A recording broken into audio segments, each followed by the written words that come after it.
ఇంకోటి Jubilee hills ఉప ఎన్నికకి సంబంధించి, ఎందుకంటే మాగంటి గోపీనాథ్ మరణం తర్వాత వస్తున్న ఎన్నికల్లోన ఎలా ఉండబోతుంది? ఎందుకంటే ఆయన భార్య సునీతికి ప్రమోట్ చేస్తుంది. 3 సార్లు ఎమ్మెల్యేగా ఉన్నాడు కాబట్టి సహజంగానే చాలా మందితో కనెక్ట్ ఉంటుంది ఆ కుటుంబానికి.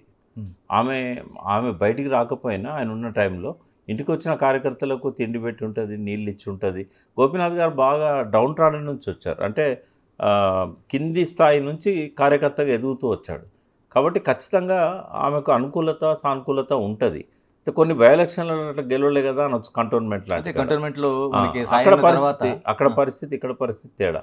సాయన్న మీద ఉన్న దాంతో బిడ్డను గెలిపించారు. తర్వాత కానీ బిడ్డ ప్రజలకు దగ్గరయ్యే క్రమంలోనే చనిపోయారు, నాట్ ఈవెన్ 6 months. అయితే అది ఆమెకు మైనస్ పాయింట్. సాయన్న మీద సింపతి వస్తుంది కానీ చనిపోయిన బిడ్డ ప్రజలకు కనెక్ట్ కాలేకపోయింది. టైం కూడా లేకుండే కదా, ఆమంతా ముందు పాలిటిక్స్లో కూడా లేదు. ఇక్కడ మాత్రం అట్లా కాదు. ఇక్కడ 3 సార్లు ఎమ్మెల్యే కాబట్టి ఆ భార్యకు ఆ సానుకూలత వస్తుందని నేను అనుకుంటున్నా. రెండవది అపోజిషన్ కూడా అంత స్ట్రాంగ్ లేదు అక్కడ జూబ్లీ హిల్స్ కాన్స్టిట్యున్సీలో. ఇటు బీజేపీ అటు కాంగ్రెస్ మధ్య ఓట్లు చీల్తాయి కాబట్టి అది బీఆర్ఎస్కు డెఫినెట్గా అడ్వాంటేజ్ అయితే. ఎప్పుడైతే ట్రయాంగిల్ పోటీ ఉంటుందో అక్కడ డెఫినెట్గా ఒక పార్టీకి అడ్వాంటేజ్ వస్తుంది. ఆ మూడిట్లో ఏ పార్టీకి అడ్వాంటేజ్ వస్తుంది అనుకున్నప్పుడు సిట్టింగ్ ఎమ్మెల్యేగా ఆయన చనిపోయాడు కాబట్టి బీఆర్ఎస్కి అడ్వాంటేజ్ రావచ్చు అనేది నాకున్న ఆలోచన. క్యాండిడేట్స్ని డిక్లేర్ చేసినాక మనకు కొంత క్లారిటీ వస్తుంది. చూడాలి మరి, ఇదైతే టఫ్ ఫైట్, అంత ఈజీ అయితే కాదు. ఇలా మరో విషయం కాళేశ్వరంకి సంబంధించి పీసీ ఘోష్ కమిషన్ చెప్పింది, తర్వాత ఇప్పుడు అసెంబ్లీ సిబిఐ విచారణకి చెంది.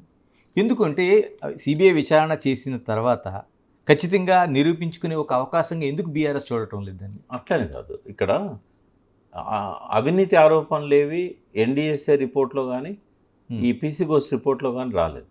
అవినీతికి సంబంధించిన ఆరోపణలు లేవు. ఇర్రెగ్యులారిటీస్ మీద పీసీ ఘోష్ విచారణ చేశారు. అందులో వాళ్ళు కొన్ని పనుల మీద అభ్యంతరం చెప్పాడు ఆయన, కొన్ని పనులకు సంబంధించి, మేడిగడ్డకు సంబంధించిన. అయితే వాటి మీద సిబిఐ ఎంక్వైరీ జరిపించాల్సినంత పెద్ద అంశం కాదు అది. ఈ అంశం పీసీ ఘోష్ రిపోర్ట్ ఆధారంగా కానీ ఎన్డీఎస్ఏ రిపోర్ట్ ఆధారంగా కానీ డిసిషన్ తీసుకోవచ్చు. మళ్ళీ ఇంకో విచారణ సంగతి దీనికి అక్కర్లేదు. ఎందుకంటే వేస్తే నిరూపించుకునే అవకాశం ఇంకా కొంచెం ఒక స్థాయికి వెళ్ళినట్టు. ఏం నిరూపించాలి? అవినీతి జరిగిందని చెప్తున్నారు. అవినీతి గురించి కమిషన్కే అధికారం ఇవ్వలే కదా. ఇప్పుడు రేవంత్ రెడ్డి ప్రభుత్వం ఎంక్వైరీ చేయాలన్నప్పుడు కరప్షన్ అనే వర్డ్ అందులో పెట్టలేదు కదా. ఆయన ఇర్రెగ్యులారిటీస్ మీద విచారణ చేశాడు. ఇంకోటి, ఇప్పుడున్న పరిస్థితుల్లో సిబిఐ ఈ రెండింటి మీదనే పోవాలి. ఒకవేళ హైకోర్టు ఆంక్షలు పెట్టింది కాబట్టి పీసీ ఘోష్ అనే వర్డ్ అందులోకి తీసేసి ఉండొచ్చు, ఎన్డీఎస్ఏ వర్డ్ పెట్టుంటారు. ఎన్డీఎస్ఏ దానిలో అసలు అటువంటి ఆలోచనలు కూడా రాలే కదా. కేవలం ఇది ఎందుకు కుంగింది అనే దాని మీద కూడా వాళ్ళు స్పెసిఫిక్గా చెప్పలేదు. కొన్ని ఇర్రెగ్యులారిటీస్ అంటే టెక్నికల్ సంబంధించినవి, ఇంజనీర్ల నిర్లక్ష్యం గురించి కానీ, కాంట్రాక్టర్ సంబంధించినవి కానీ అవే ఉన్నాయి తప్ప హరీష్ రావు గారి మీద, కేసీఆర్ గారి మీద అందులో ఏమీ లేదు ఎన్డీఎస్ఏ రిపోర్ట్లో. బట్ సిబిఐకి ఇది సరైన ఫైల్ కాదన్నది నా ఉద్దేశం. అందుకే వాళ్ళు స్పందించడం లేదు. వాళ్ళు ఎక్నాలెడ్జ్ చేశారు. సెక్షన్ 6 ఢిల్లీ దీని యాక్ట్ ప్రకారంగా చేస్తారు అది సిబిఐ. అయితే వాళ్ళకు కేంద్ర ప్రభుత్వం శాంక్షన్ చేయాలి, పర్మిషన్ ఇవ్వాలి. అది సెక్షన్ 5 ఢిల్లీ పోలీస్ యాక్ట్ కింద. ఆ సెక్షన్ 5 కింద ఇప్పటివరకు మోడీ గవర్నమెంట్ ఇవ్వట్లేదు. కాబట్టి వాళ్ళు ఫైల్ దగ్గర పెట్టుకున్నారు, ఎక్నాలెడ్జ్ చేశారు అందినట్టు. కాబట్టి ఇప్పుడప్పుడే ఎంక్వైరీ మొదలు కాకపోవచ్చు. ఒకవేళ మొదలైనా కూడా it will take long time. మనకు 2 అంశాలు ఉన్నాయి కీలకమైన, త్వరగా మాట్లాడుకోవాల్సి. ఒకటి తెలంగాణ సంబంధించింది, తెలంగాణ సాయుధ పోరాటం.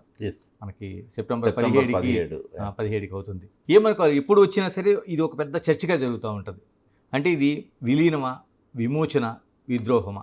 ఎందుకంటే ఒక కీలకంగా ఎప్పుడు మనకి ఒక సమస్యలాగా కనిపిస్తూ ఉంటుంది.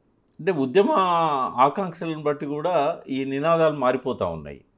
కేసీఆర్ గారు మొదట్లో టీఆర్ఎస్ పెట్టిన టైంలో మన స్వాతంత్ర దినమే లేదు, మనకు భారతదేశానికి వచ్చినప్పుడు మనకు రాలేదు, మనకు సెప్టెంబర్ 17న వచ్చిందని చెప్పి ఆయన స్వాతంత్ర దినం అని కూడా అన్నాడు. తర్వాత ఆయనకు అర్థమైన తర్వాత జేఏసీ వచ్చిన తర్వాత జేఏసీలో కోదండరాము, ముస్లిం సంఘాలు కూడా ఉండే అలా.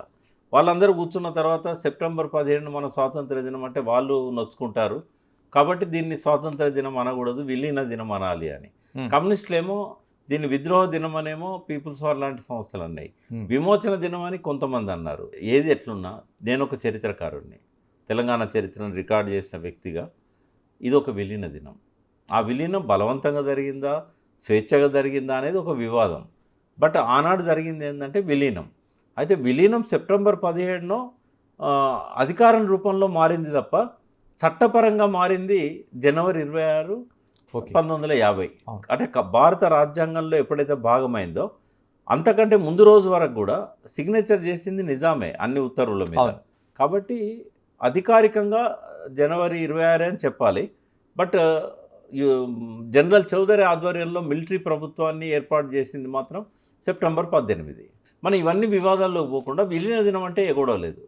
విలీన దినం అని అనుకున్నాం అనుకోండి, హైదరాబాద్ అంతకుముందు సంస్థానం, నిజాం పవర్స్ పూర్తిగా ఉండేది. నిజాం ఏమైందంటే ఒక రబ్బర్ స్టాంప్ అయిపోయాడు సెప్టెంబర్ 17 తర్వాత. అంటే అధికారం ఎవరి చేతిలోకి పోయింది? నెహ్రూ గవర్నమెంట్ చేతిలోకి పోయింది. ఇక్కడ చౌదరిని పెట్టినా కూడా నెహ్రూ గారే దీన్ని మానిటరింగ్ చేశాడు, సర్దార్ పటేల్ నెహ్రూ. కాబట్టి విలీన దినం అనుకుంటే ఏ కూడా ఉండదు.